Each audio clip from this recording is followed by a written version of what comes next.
Hello student, मैं एकता सिंह आप सभी का ज्ञान चैतन्य चैनल में बहुत-बहुत स्वागत करती हूँ। आज के इस टॉपिक में हम मुगल प्रशासन देखेंगे। अब मुगल प्रशासन के अंतर्गत हम केंद्रीय प्रशासन देखेंगे, प्रांतीय देखेंगे, ग्रामीण देखेंगे। तो इन सब की व्यवस्था आज हम यहाँ पर इस टॉपिक में इस वीडियो के माध्यम से देखने वाले हैं। तो शुरू करते हैं। सबसे पहला मुगल प्रशासन जो किस प्रकार से स्थापित हुआ, चूँकि हम देखते हैं कि बाबर के समय बाबर तो युद्धों में व्यतीत रहा और जो हुमायूँ है उसका जीवन भी अस्त-व्यस्त ही रहा है। तो एक प्रशासन जो है स्थापित करने का बाबर और हुमायूँ को मौका नहीं मिला, लेकिन यहाँ पर जो अकबर है इसका संस्थापक है, यानी पूरी मुगल प्रशासन व्यवस्था का जो संस्थापक या मॉडल है, वो अकबर द्वारा ही स्थापित किया गया। मुगल प्रशासन भारतीय व विदेशी अरबी फारसी तत्वों का क्या है सम्मिश्रण है। मु- मुगल प्रशासन एक प्रकार का सैनिक प्रशासन था जिसमें सद्र एवं काजी सद्र और काजियों को छोड़कर शेष सभी जो है प्रशासनिक अधिकारी सैनिक अधिकारी ही होते थे। मतलब यहाँ पर पूरा मुगल प्रशासन जो है सेना पर ही डिपेंड था। सैनिक प्रशासन ही था। सैनिक जो होते थे वही उसको डिवाइड करके अधिकारी बना दिया करते थे। तो ये पूर्णतः सैनिक प्रशासन था, व्यावहारिक और सिर्फ काजियों को छोड़ के, सद्र एवं काजी को छोड़ के। व्यावहारिक दृष्टि से मुगल कालीन प्रशासनिक व्यवस्था धर्म प्रधान प्रशासनिक व्यवस्था से पूर्णतया क्या थी? भिन्न थी। मुगल प्रशासन केंद्रीय निरंकुश प्रशासन था। समस्त शक्तियाँ जो है पूरी प्रशासन की किसमें निहित थी? बादशाह में ही या राजा जो कि उस समय जो मुगल शासक था, बादशाह था, उसमें ही निहित रहती थी। सिद्धांतिक रूप से उसके अधिकार असीमित थे। बादशाह के आदेश कानूनी थे। मुगल कालीन राजत्व का स्पष्ट वर्णन जो है अबुल फजल की आईने अकबरी में है। इसके अनुसार राजत्व ईश्वर का अनुग्रह है और यह उसी व्यक्ति को प्राप्त होता है जिस व्यक्ति में हजारों गुण एक साथ हो। तो ये अबुल फजल के अनुसार है कि राजत्व ईश्वर का अनुग्रह है और यह उसी व्यक्ति को प्राप्त होता है जिस व्यक्ति में हजारों गुण जो है एक साथ हो। अबुल फजल के अनुसार बादशाह ईश्वर का प्रतिनिधि एवं ईश्वर का दूत होता है और ईश्वर ने उसे असाधारण मानव की अपेक्षा अधिक बुद्धि और विवेक जो है प्रदान किया। तभी तो इतनी सारी व्यवस्था एक व्यक्ति कैसे मैनेजमेंट करता है, हर जगह उसको उपस्थित होना होता है, हर जगह अपना कैसे सर्वश्रेष्ठ योगदान, तो ये सारा का सारा किसका दूत होता है? ईश्वर का दूत होता है। इसलिए अबुल फजल ने इस तरह से जो है कहा है। अबुल फजल के अनुसार ईश्वर की दृष्टि में राजा से ऊंचा अधिकारी नहीं है। जो लोग बुद्धिमान हैं वे इस दैविक स्रोत के अनुग्रह का आनंद लेते हैं। परमात्मा से निसृत यह एक प्रकाश है और सूर्य के समान विश्व को आलोकित करने वाली की एक किरण है। आधुनिक भाषा में इस प्रकार का फर ए इजदी यानी देवीय प्रकाश तथा प्राचीन भाषा में इसे किया खुरे यानी आध्यात्मिक प्रकाश कहा है। इसी भावना के अनुरूप अकबर ने जिल्ले इलाही की उपाधि धारण की है। अकबर ने 1579 में मजहर की घोषणा की थी। अकबर ने मजहर की घोषणा की थी और बादशाह को इस्लामी कानून का अंतिम निर्णायक घोषित किया है। राजत्व के बारे में बाबर ने कहा है कि बादशाही से बढ़कर कोई बंधन नहीं है। यहाँ तक कि बादशाह की भाषा भी भाषाओं की बादशाह होती है। बाबर और मुगलों ने खलीफा की नाम मात्र की अधीनता भी स्वीकार नहीं की। बाबर ने सुल्तान के स्थान पर क्या है बादशाह की उपाधि धारण की थी। आरपी त्रिपाठी कहते हैं कि मुगल प्रशासन को तुर्क मंगोल सिद्धांत कहा है इन्होंने, आरपी त्रिपाठी ने। मुगलों का राजत्व सिद्धांत भी शरीयत पर आधारित था। जेएफ रिचर्ड के अनुसार मुगल प्रशासन केंद्रीकृत सत्ता थी। रिचर्ड ने कहा है कि मुगल केंद्रीकृत सत्ता की वास्तविकता एक बात है, वह अच्छी थी या बुरी थी, यह दूसरी बात है। अत्यधिक कागजों के प्रयोग के कारण मुगल प्रशासन को पेपर स्टेट भी कहा गया है। प्रशासन में बादशाह की मदद के लिए एक मंत्री परिषद होती थी जिसे विजारत कहा जाता है। सर्वप्रथम अकबर ने फारसी को मुगलों की राजभाषा बनाया और मुगलों की राजधानी आगरा 1556 से लेके 1569 तक रहती है। 69 के बाद फिर फतेहपुर सीकरी बन जाती है 69 से 84 तक। फिर लाहौर रहती है 85 से लेके 1600 तक के लगभग-लगभग। फिर उसके बाद फिर आगरा हो जाती है और फिर फाइनली जो है 1648 में शाहजहानाबाद यानी कि दिल्ली हो जाती है।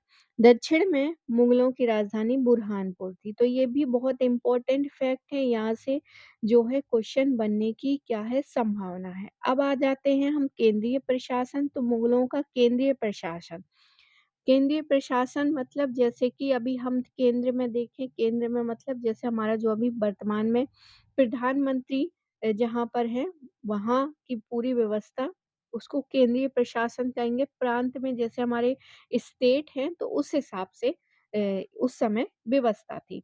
तो उसी तरह को हम समझते हुए हम चलते हैं। तो केंद्रीय प्रशासन समझते हैं, शासन की सर्वोच्च धुरी का प्रमुख बादशाह सम्राट होता था, जो सबसे बड़ा व्यवस्थापक, सेनापति एवं न्यायाधीश होता था।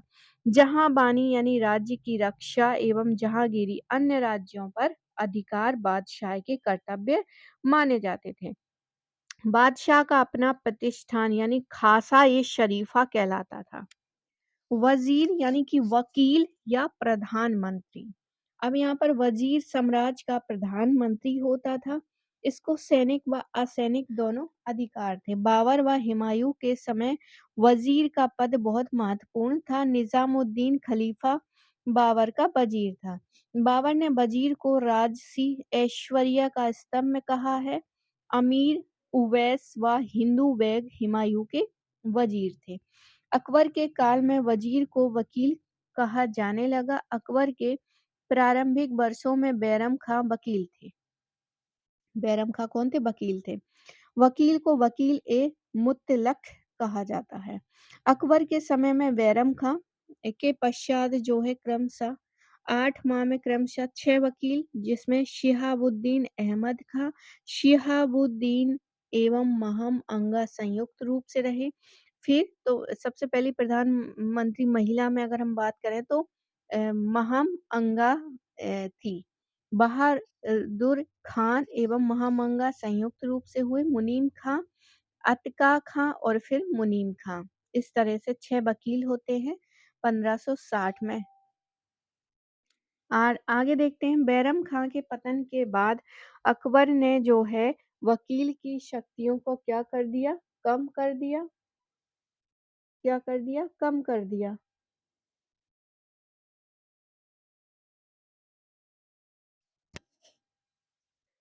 और करने के लिए 8वें वर्ष यानी कि दीवान दीवान ए वजारत ए कुल का नया पद क्या किया? सृजन किया। तो अकबर ने ही, अब बैरम खां तो बहुत ज़्यादा ताकतवर हो रहा था, तो इन्हीं की शक्तियों को कम करने के लिए दीवान यानी दीवान ए वजारत कुल का एक नया पद जो है सृजन किया। दीवान राजस्व और वित्त संबंधी मामले देखा करते थे। अकबर ने मुजफ्फर खां को प्रथम दीवान नियुक्त किया था। तो बहुत इम्पोर्टेंट फैक्ट है ये कि किसको सबसे पहले दीवान का पद नियुक्त किया था अकबर ने? तो मुजफ्फर खां को। अकबर ने कुछ वर्षों तक वकील के पद को खाली रखा, क्योंकि बैरम खां की जो कहानी थी उसको देखते हुए उन्होंने सोचा कि इस पद को जो है खाली या फिर योग शासक मतलब योग व्यक्ति नहीं मिला होगा। वह स्वयं प्रधानमंत्री का कार्य किया। तो उस बैरम खां का जो किस्सा था उसके बाद से उन्होंने अपने उसमें कर लिया ये पद और अकबर ने वकील के एक अधिकार को समाप्त कर दिया। उसके अधिकारों को दीवान, मीर बख्शी, मीर समाज, सदर सुधीर में बाँट दिया, ताकि जो वकील है वो ज़्यादातर ताकतवर ना रहे। अकबर द्वारा नियुक्त अंतिम वकील जो है मिर्ज़ा अजीज़ कोका था। अब यहाँ पर जो है सबसे पहले जो है अ, अच्छा वो तो वो था दीवान था मुज़फ़्फ़र खान जो थे दीवान थे पहले। तो अकबर द्वारा नियुक्त अंतिम वकील मिर्ज़ा अजीज़ कोका था, लेकिन इनकी शक्तियों चूँकि यहाँ पर जो है वकील के एक अधिकार को समाप्त कर दिया था और फिर उसको शक्तियों को डिवाइड कर दिया था किस-किस में दीवान में, मीर बख्शी में और मीर समा में, सदरुल सुदीर में। जहांगीर के समय में सर्वप्रथम शरीफ खां एवं एतमाद-दौला वज़ीर बन जाते हैं। शाहजहां के समय में आसफ खां और सदाउल जो है वज़ीर बनते हैं। बाद में वकील केवल सम्मान का ही पद रह गया और शाहजहां के काल तक ही चलता रहा। शाहजहां के काल में वकील का पद समाप्त हो गया। तो कहानी शाहजहां के समय में ये वकीलों की जो है कहानी खत्म हो गई। तथा दीवान को ही वज़ीर-ए-आज़म कहा जाने लगा। तो अब भई वज़ीर-अज़ीर जो है वकील वो नहीं होगा और अब यहाँ पर जो है सिर्फ़ और सिर्फ़ दीवान को ही मान लिया गया वज़ीर-ए-आज़म शाहजहाँ के काल में। महामंगा मुगल काल की पहली तथा अंतिम महिला थी जिसे संयुक्त प्रधानमंत्री यानी वज़ीर भी मिला और वकील पद पर नियुक्त किया गया। तो बहुत इम्पोर्टेंट महिला हैं ये उस काल में, पावरफुल भी हैं, उनको बहुत सारे अधिकार भी हैं। अब आगे देखते हैं दीवान। अब ये तो हो गया वज़ारत वाला, दीवान वाला। अब देखते हैं दीवान एक कुल। दीवान के पद का सृजन अकबर ने वकील की शक्तियों को कम करने के लिए किया था और 1564 ईस्वी में किया। दीवान राजस्व व वित्त मामलों को देखता था व राजस्व नीति का निर्माण करता था। सूबे के दीवान भी बादशाह द्वारा शाही दीवान से परामर्श करने के बाद ही नियुक्त होते थे। टोडरमल को अकबर ने सर्वप्रथम 1573 ईस्वी में गुजरात का दीवान एवं 1582 में शाही दीवान बनाया। सभी नियुक्तियां, हस्तांतरण एवं पदोन्नति के आदेश दीवान के कार्यकाल से जारी होते थे। शाही दीवान की मदद के लिए 5 से 6 अन्य दीवान भी होते थे। तो यहाँ पर दीवाने खालसा, दीवाने जागीर, दीवाने तन, दीवाने वायुतात। इनको दीवाने खालसा क्या है? खालसा भूमि की देखभाल करेंगे। दीवाने जागीर क्या है? जो जागीर व इनाम की भूमि जो है सयरगुल की देखरेख करते हों। दीवाने तन मतलब कर्मचारियों के को वेतन वेतन बाँटना इनका काम हुआ करता था। दीवाने वाक़ियात ये रोज़ाना की आमदनी खर्चों का हिसाब करते थे। साहिब-ए-तौजीह ये सैनिक खर्चों की देखरेख करते थे। मुशर्रिफ-ए-खज़ाना यह मुख्य खजांची यानी महालेखाकार होता था। मुस्तैफ़ी ये मुगल साम्राज्य का ऑडिटर जनरल यानी लेखा परीक्षक, आय व्यय का निरीक्षक होता था। धीरे-धीरे शाही दीवाने ने वकील के अधिकारों का अधिग्रहण कर लिया तथा शाहजहां के काल में दीवान को वज़ीर-ए-आज़म कहा जाने लगा। दीवान सम्राट की अनुपस्थिति में बादशाह की ओर से कार्य करता था। इस प्रकार वह बादशाह व शेष अधिकारियों के बीच कड़ी का कार्य करता था। अब यहाँ पर जो है सम्राट के समय पर जो दीवान बने उसको देख लेते हैं। तो अकबर के समय में कौन-कौन? मुज़फ़्फ़र खां, राजा टोडरमल, एवाज़ शाह, मंसूर, ख्वाजा शाह मीर, फ़तेह उल्लाह। जहांगीर के समय में एतमाद-दौला थे और औरंगज़ेब के समय में मीर जुमला, हाज़िल खां, ज़फ़र खां और असद खां। बहादुर शाह प्रथम के समय में मुनीम खां थे। बहादुर शाह प्रथम के समय में मुनीम खां थे।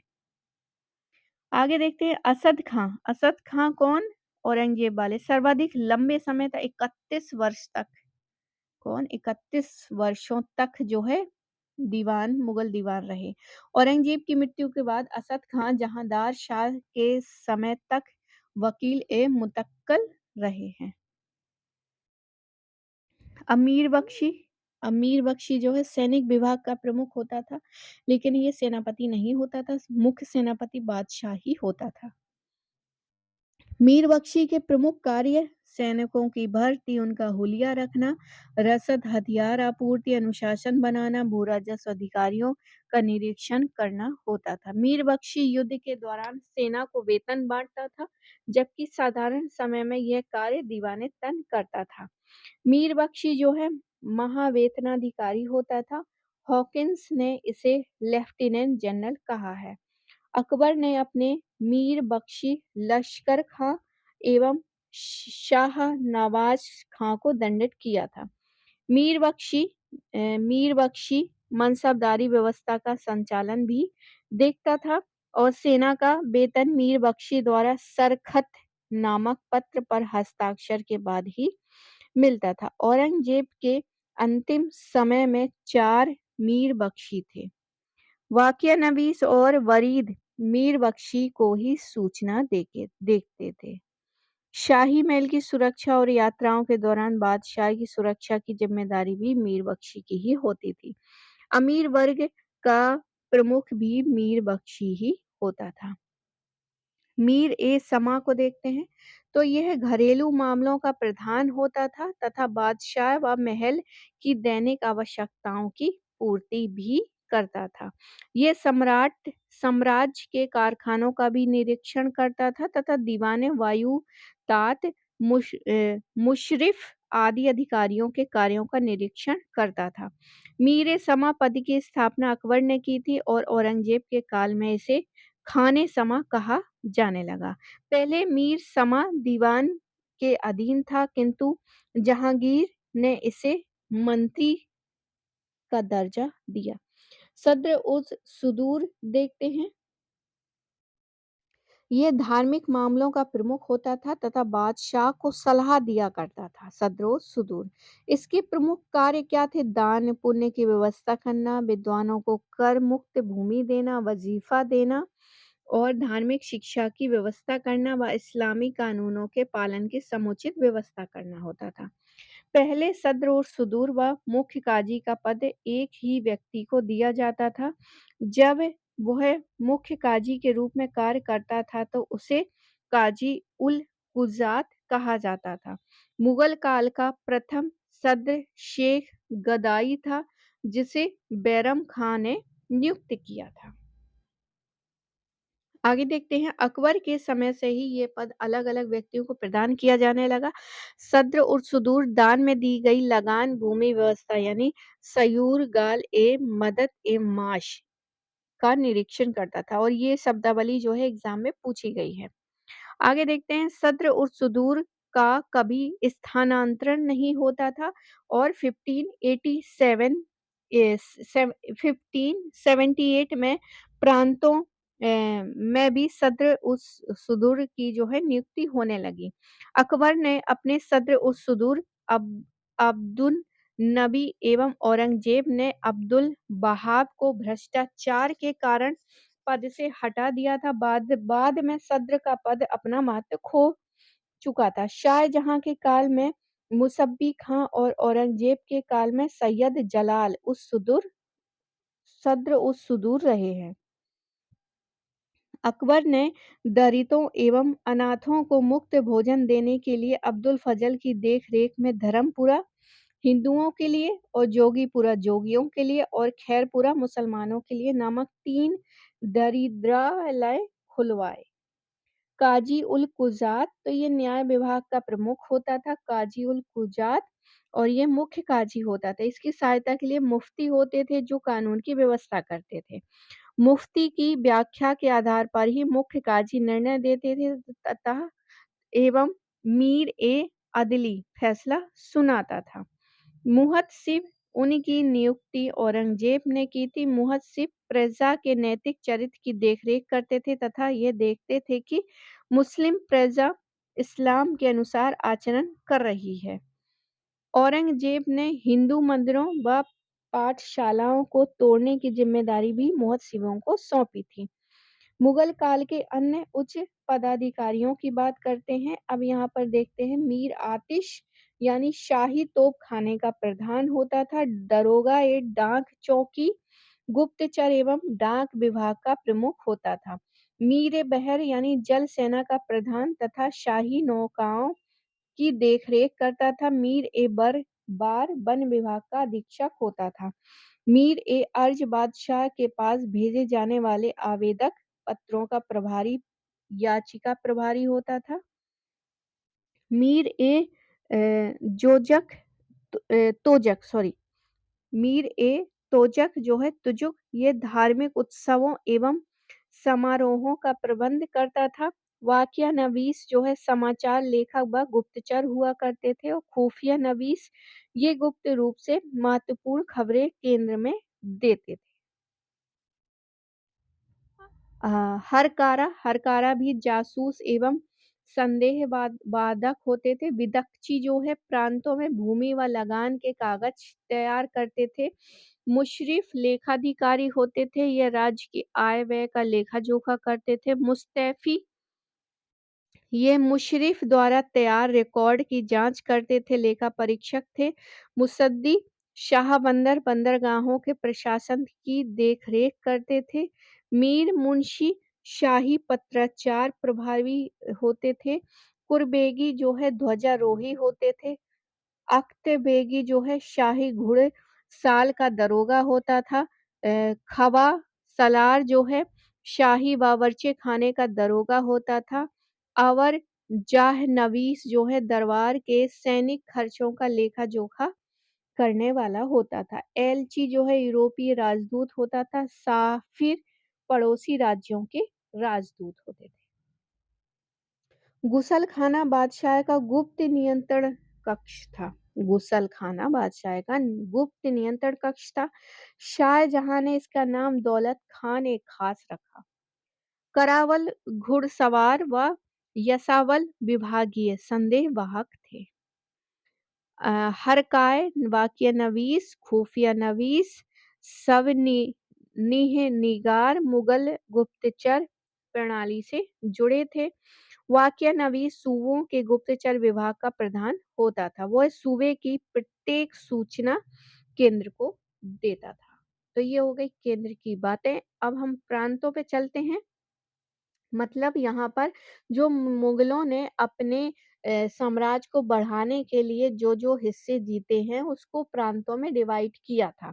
तो उनकी व्यवस्था देखते हैं। तो मुगल काल में प्रांतीय प्रशासन का यही आरंभ जो है अकबर के ही काल से ही होता है, क्योंकि बाबर और हुमायूं जो है स्थिर नहीं रहे एक जगह। इस कारण वो है अपना ना कोई भी प्रशासनिक व्यवस्था यहाँ पर स्थापित नहीं कर सके। इसी कारण जो है अकबर को इसका श्रेय जाता है। प्रांतों का भी प्रांतों को इस समय सूबा कहा जाता था। सूबा जो है सरकारों में सरकार परगनों या महलों में तथा परगने गांवों में बटे होते थे।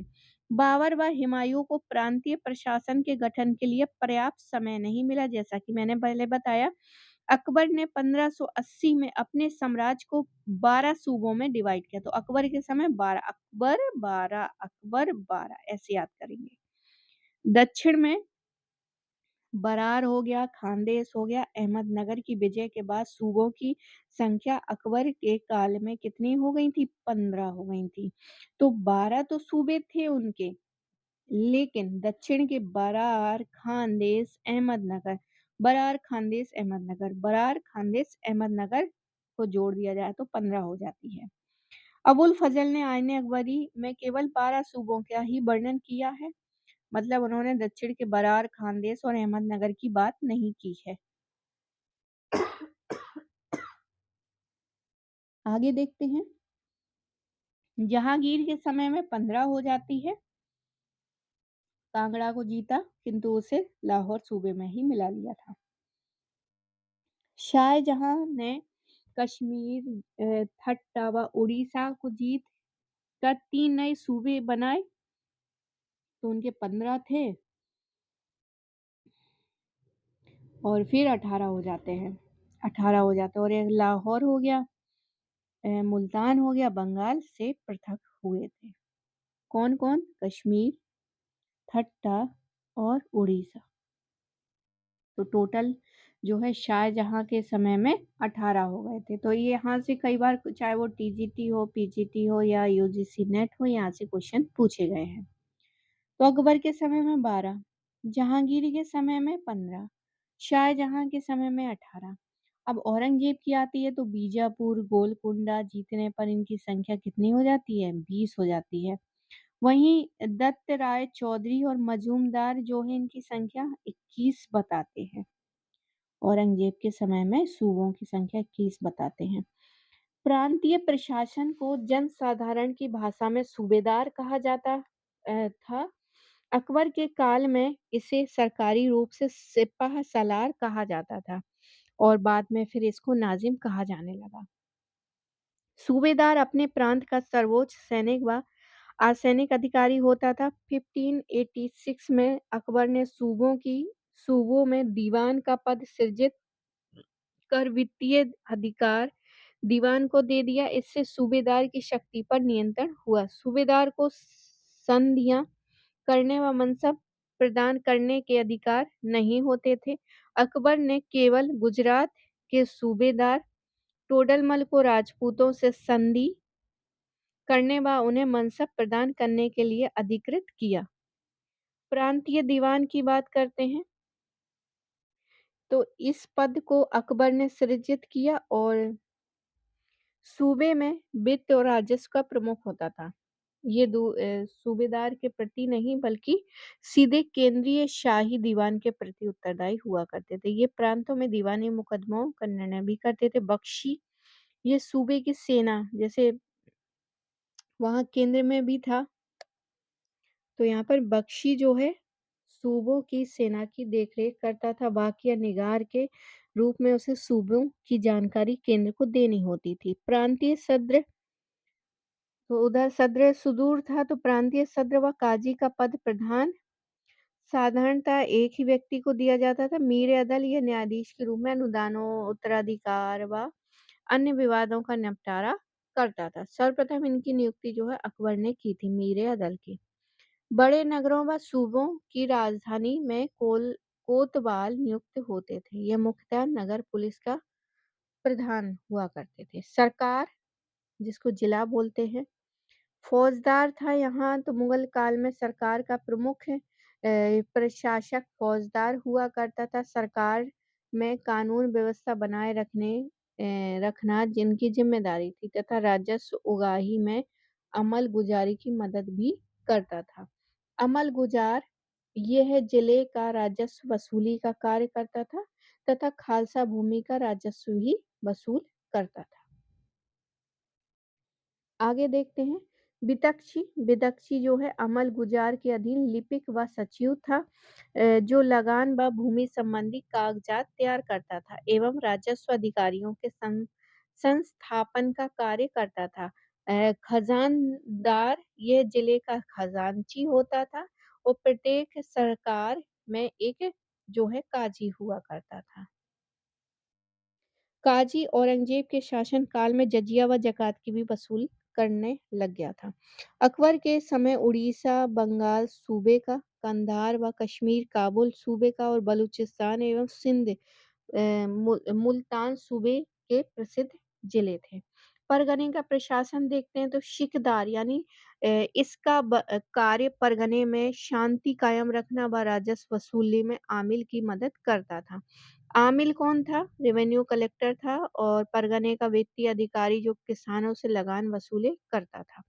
अकबर ने अपने शासन के 18वें वर्ष में 1 करोड़ दाम से अधिक राजस्व वाले परगनों में एक आमिल नियुक्त किया जिसे करोड़ी कहते हैं। अकबर ने कुल 182 करोड़ी नियुक्त किए थे। शाहजहां ने प्रत्येक परगने में मालगुजारी के निर्धारण के लिए एक अमीन की नियुक्ति की थी। जब अमीन का पद सृजित हुआ तो शाहजहां ने करोड़ी यानी आमिल का पारिश्रमिक 8% से घटाकर 5% कर दिया। फौजदार ये परगने का खजांची या कोषाध्यक्ष होता था। कानूनगो ये परगने के पटवारियों का अधिकारी था। कानूनगो भूमि संबंधी रिकॉर्ड रखता था एवं राजस्व जमा करता था। कारकुन ये परगने के लिपिक होते थे। अकबर के काल में परगनों के रिकॉर्ड फारसी में लिखे जाते थे। शाहजहां के काल में परगना व सरकारों के बीच एक और इकाई होती थी जिसे चकला कहा जाता था। इसके अंतर्गत कुछ परगने आते थे।